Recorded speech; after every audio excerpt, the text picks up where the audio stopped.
Olá pessoal, hoje a gente vai entrar em uma outra seara de conteúdos. Primeiro a gente viu os conceitos básicos envolvendo circuitos elétricos e agora a gente vai começar a ver sobre as leis básicas de circuitos elétricos. Até aqui foi mostrado as principais grandezas elétricas, os principais conceitos que envolvem um circuito elétrico, as questões das definições do que é um nó, do que é uma malha, do que é um circuito em série, um circuito em paralelo, enfim.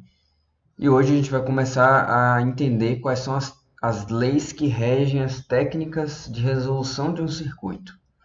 Então, primeiramente a gente vai ver sobre a lei de Ohm. Então, para dar um preâmbulo, anteriormente a gente viu que o elemento de circuito utilizado para modelar o comportamento da resistência à corrente de um material é o resistor. Vimos também que a resistência depende da área da seção transversal e comprimento do material, bem como de sua resistividade. Só que a gente não viu qual é a relação direta entre uma resistência e as grandezas elétricas de um circuito. No caso, tensão, corrente, potência, etc. E essa relação direta ela é dada pela lei de Ohm. A lei de Ohm ela vai afirmar que uma certa tensão V em um resistor é diretamente proporcional à corrente I através dele. E aí, né, por conta dessa relação, a lei de Ohm define a constante de proporcionalidade para um resistor como sendo a resistência R, de tal forma que V é igual a R vezes I, ou seja, a tensão nos terminais de um resistor, de uma resistência, é dada por essa resistência vezes a corrente elétrica que passa por essa resistência. Então, aqui a gente pode ver que, pelo menos o livro do Sadiku, ele define a resistência como sendo uma constante de proporcionalidade. Se a gente for lembrar, a resistência de um material, como foi até abordado no slide anterior, ele depende das características daquele material. Depende da resistividade, da sua área de seção transversal e do seu comprimento. Não necessariamente uma resistência de um material vai depender da tensão entre ele ou da corrente que passa por ele. E sim do material que compõe aquela resistência, né? Então a gente pode enxergar nesse primeiro momento uma resistência que existe em um circuito elétrico como sendo algo constante. É um valor de resistência que está lá. Ele não muda conforme a tensão ou conforme a corrente. Pelo menos no caso ideal. E pelo menos nesse caso inicial que estamos trabalhando. Então, a gente pode enxergar esse valor como sendo uma constante. E essa constante ela é definida como uma constante de proporcionalidade. Por quê? Porque à medida que a tensão entre os terminais de um resistor mude, a corrente elétrica que passa por esse resistor também vai mudar, e vice-versa. O único parâmetro que não vai alterar é a própria resistência, já que a gente está enxergando ela idealmente como sendo uma constante. E para aplicar a lei de Ohm, a gente tem que prestar atenção no sentido da corrente I e na polaridade da tensão V, que, como a gente já viu, tem de estar de acordo com a convenção do sinal passivo. Isso vai ficar um pouco mais claro quando a gente começar a ver aplicações da lei de Ohm em um circuito elétrico.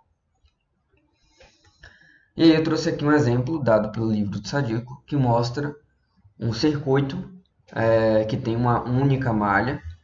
Nele tem uma fonte de tensão independente de 30 volts e uma resistência elétrica de 5 kΩ ou 5.000 ohms, né? E aqui nesse circuito, a nossa referência está nesse nó aqui. O circuito, nesse caso, ele tem dois nós, né? A gente pode enxergar a referência como um nó em que o potencial elétrico é zero e esse nó de cima aqui, em que o potencial elétrico é diferente do nó da referência. Por esse circuito flui uma corrente que flui da fonte, né? Na realidade, essa corrente ela foi adotada como sendo no sentido a convenção do sinal passivo, né? Ou seja, o sentido dela está apontado para fora da fonte. Então, Se a gente enxergar essa corrente aqui, ela está fluindo do terminal positivo da fonte. E a partir do momento que a gente define o sentido da corrente, a gente define a polaridade da tensão nos terminais no resistor. Ela está entrando nessa polaridade, nesse polo aqui do resistor, então a gente adota ele como sendo a polaridade positiva. E a outra polaridade, a negativa. Lembrando que essa é só uma convenção. Qualquer outra convenção poderia ser adotada. E a partir da determinação dos sinais, das polaridades do elemento passivo, a gente pode aplicar a lei de Ohm. Lembrando que a lei de Ohm ela é dada por V é igual a R vezes I. Nesse caso aqui, nossa incógnita é o I, ou seja, a corrente elétrica. Então, a gente isolou o I aqui, I igual a V sobre R. V é a tensão sobre os terminais do resistor, que nesse caso é a própria tensão da fonte. Então, a tensão 30 volts dividido pela resistência elétrica, que é 5 vezes 10 a terceira, 5.000 ohms. Fazendo essa conta, a gente vê que a corrente ela é de 6 mA, ou 6 vezes 10 a menos 3 A. E lembrando que nesse caso, obviamente, a corrente foi positiva, a tensão positiva, por conta que a gente respeitou toda a convenção do sinal passivo, né? E aqui o livro também traz uma observação que eu achei pertinente abordar, que é sobre a linearidade ou não linearidade do resistor. Num caso ideal, como eu falei, a gente pode tratar a resistência como sendo uma constante no circuito, uma constante que depende da resistividade, da área da seção transversal e do comprimento.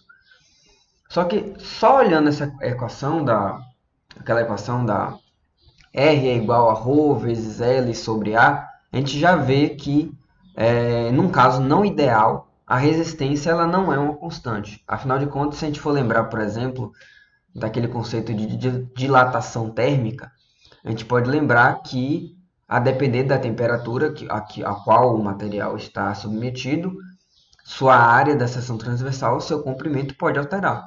Então, a depender da temperatura, a resistência ela pode alterar. Então, ela já não é tão constante assim quanto no caso ideal que a gente adota, né, normalmente. Só que, se a gente for analisar os casos ideais, que é uma aproximação muito boa para a maioria dos casos que existem, a gente pode considerar que a resistência ela é uma constante e que o resistor ele é um resistor linear, que obedece a lei de Ohm. Uma resistência linear, existe um padrão que caracteriza aquela resistência como sendo constante e, portanto, ela vai apresentar uma curva característica como sendo uma reta, como algo desse tipo aqui.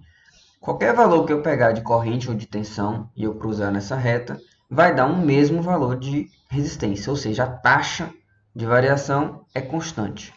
Qualquer valor, qualquer ponto do gráfico, a resistência vai ser a mesma. Qualquer valor do gráfico, quando eu fizer o V dividido por I, vai dar o mesmo valor de resistência. Só que a gente pode modelar em algumas situações resistores como sendo elementos não lineares. Existem certos casos em que a resistência ela tem que ser modelada como sendo não linear. E nesse caso ela não vai obedecer a lei de Ohm, porque a lei de Ohm ela é para o caso do resistor linear. Nesse caso, no resistor não linear, essa resistência ela vai variar com a corrente.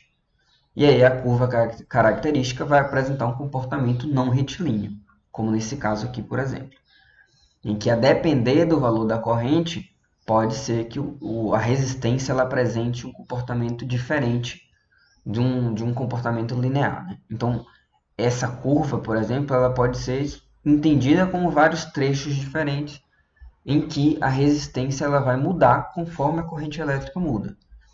E aí, para não ficar muito vago, um caso de resistência não linear é a própria lâmpada. A depender da corrente que circula por aquela lâmpada, ela pode ser modelada com uma resistência diferente, que depende, que é uma função dessa corrente. E outro exemplo também muito clássico é a questão do para-raio. O para-raio ele pode ser modelado como sendo uma resistência não linear, que vai depender das grandezas elétricas. A depender da grandeza elétrica, de tensão ou de corrente, aquele elemento ele vai ter uma resistência que não é constante com o tempo. Mas aqui fica a ressalva de que a maioria vasta dos casos, a não ser que você queira estudar algo bem específico com relação àquele elemento não linear, por exemplo, se a gente quiser estudar especificamente os para-raios ou uma lâmpada na sua profundidade, tirando esses casos específicos, é bem razoável adotar as resistências como sendo elementos ideais e lineares, ou seja, que obedecem à lei de Ohm. É isso, e na próxima aula a gente vai ver um pouco mais sobre outras leis que regem os circuitos elétricos. No caso, a gente vai ver sobre as leis de Kirchhoff.